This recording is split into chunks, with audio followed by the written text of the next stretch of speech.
ప్రభునందు ప్రియులారా, ప్రభు యేసుక్రీస్తు నామమున మీ అందరికీ వందనాలు. పరిశుద్ధ బైబిల్ గ్రంథములో నుండి మత్తయి సువార్త 13వ అధ్యాయం 10-11 వచనాలు చదువుతున్నాను. తరువాత శిష్యులు వచ్చి, నీవు ఉపమాన రీతిగా ఎందుకు వారితో మాట్లాడుచున్నావని ఆయన అడుగుగా, ఆయన వారితో ఇట్లనెను, పరలోక రాజ్యం మర్మములు ఎరుగుట మీకు అనుగ్రహింపబడి ఉన్నది గాని వారికి అనుగ్రహింపబడలేదు అని మాట్లాడుతారు. యేసు ప్రభు వాక్యం చెప్తున్నారు. శిష్యులు ఉన్నారు, ఇంకా చాలా మంది ఉన్నారు. ఆ వాక్యం శిష్యులకి అర్థం కాలేదు, అక్కడ ఉన్న చాలా మందికి కూడా అర్థం కాలేదు. తర్వాత యేసుక్రీస్తు ప్రభు శిష్యులకు దానిని అర్థమయ్యేటట్లుగా చెప్తున్నారు. ప్రభు, మరి మాకైతే చెప్తున్నాం, మరి వారి సంగతి ఏంటని పేతురు గారు అడుగుతున్నారు. అప్పుడు యేసు ప్రభు అంటున్నారు, ఇదే సంగతిని మార్కు సువార్తలో చెబుతూ మార్కు గారు కూడా రాశారు. ఏంటంటే, అక్కడ వెలుపట నుండి వారు అని వారిని గురించి సంబోధిస్తున్నాడు, శిష్యులనేమో దేవుని రాజ్య సంబంధులు అని చెబుతారు. అంటే దేవుని రాజ్య సంబంధులకు ఇక్కడ యేసుక్రీస్తు ప్రభు ఉపమాన రూపకంగా చెప్పిన వాక్యాన్ని వివరించి చెప్పడం అనేటువంటిది జరుగుతుంది. వెలుపటి వారికి దేవుని వాక్యము అర్థం కాకుండా వారికి వివరించి చెప్పడం అనేది జరగదు అని ఇక్కడ మనం గమనిస్తున్నాం. కాబట్టి ప్రియులారా, పరిశుద్ధ బైబిల్ గ్రంథం మనకు అర్థమయ్యే రీతిలో యేసు ప్రభు దేవుడు, బాప్తిసం పొందాలి, పాప క్షమాపణ పొందాలి, ఈ ప్రాథమిక కొన్ని విషయాలు మనకి పై పొరల్లో తెలుసు, కానీ లోపల ఇంకా చాలా సంగతులు ఉన్నాయి.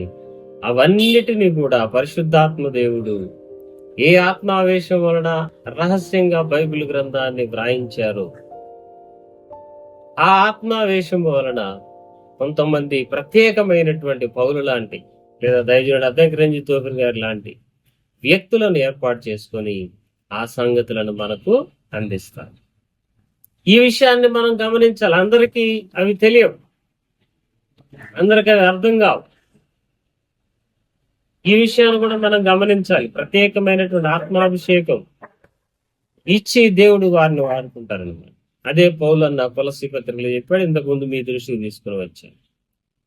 కాబట్టి ప్రియులారా, దైవ గ్రంథం అందరికీ అర్థమయ్యే రీతిలో లేదు. దేవుడు తన కృప చేత, తన ఆత్మావేశం చేత దానిని దేవుని సేవకులుగా తాను అభిషేకించుకున్న వారి చేత విప్పి చెప్పిస్తాడు. మీకు ఈ సందర్భంలో ఐథియోపియా దేశపు మంత్రి కందాకే మంత్రి నపుంసకుడి గురించి కూడా తెలియజేస్తున్నారు. అతడు బైబిల్ చదువుతున్నాడు, యెషయా గ్రంథం 53వ అధ్యాయం, కానీ ఆయనకు అర్థం కావట్లేదు. దేవుడు ఫిలిప్పును పంపించి ఆ వాక్యం ఆయనకు అర్థమయ్యేటట్లుగా చేసి, సత్య ప్రత్యక్షత ఆయనకు అర్థమయ్యేటట్లుగా చేసి, దొరికేటట్లుగా చేసి, అతనిని రక్షించి ఆశీర్వదించి తన రాజ్య సంబంధి అని వారిని దీవించాడు. అలాగే ప్రభునందు ప్రియులారా, ఆ నపుంసకుడు వెతికినట్లుగా మనం దేవుణ్ణి వెతికినప్పుడు తప్పక సత్యమును కనుగొంటాం.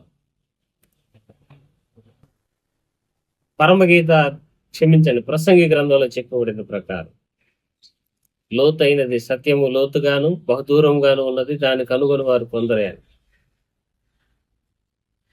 కాబట్టి మనం వెదకాలి, దేవుని ప్రార్థించాలి, నాకు అర్థమయ్యేటట్లుగా నాకు దీన్ని చేయనాయన అంటే, అప్పుడు దేవుడు తన ప్రజలుగా మనం ప్రార్థిస్తున్న మన ప్రార్థనకు జవాబుగా ఆ సంగతులను అర్థం చేస్తారు. ఈ ప్రక్రియ ఒకటి బైబిల్లో ఉన్నది. ఈ విషయాన్ని మనం గమనించాలి, గ్రహించాలి. ఇదే మొదటి మెట్టు భక్తి జీవితానికి. ఇది గ్రహించకపోతే మనం సంపూర్ణులం కాలి, దేవుని సంకల్పాన్ని సంపూర్ణంగా మన బ్రతుకులో నెరవేర్చలేం, అసంపూర్ణం అవుతాం. అసంపూర్ణులకు పరలోక రాజ్యం ఉండదు కదా. కాబట్టి ప్రియులారా, మీరు చాలా జాగ్రత్తగా బెరయా సంఘస్థులాగా ప్రతి సేవకుడు దేవుని ఆత్మావేశం వలన చెబుతున్నారా, లేకపోతే సొంతగా చెబుతున్నారా అనేటువంటి విషయాలను పరిశీలించి పరిశోధించి ఆ వాక్యాన్ని మీరు స్వీకరించాలి. ప్రియులారా, దేవుని వాక్యం మరి మీకు అర్థం అవ్వాలంటే మొదటి మీకు కూడా వాక్యం తెలిసి ఉండాలి కదా. ఈ బైబిల్ గ్రంథాన్ని మీరు ఖచ్చితంగా చదవాలి. అక్కడ ఒక అధ్యాయం, అక్కడ ఒక అధ్యాయం కాదు. ఆది కాండం మొదలుకొని ప్రకటన గ్రంథం వరకు పరిశుద్ధ బైబిల్ గ్రంథాన్ని మీరు మామూలుగా చదివి ఉండాలి. అప్పుడు దేవుని ఆత్మ సంగతులు మీకు అర్థమవునట్లుగా దేవుడు చేస్తాడు. ప్రభు మనందరికీ సహాయం చేయనుగా. ఆమేన్.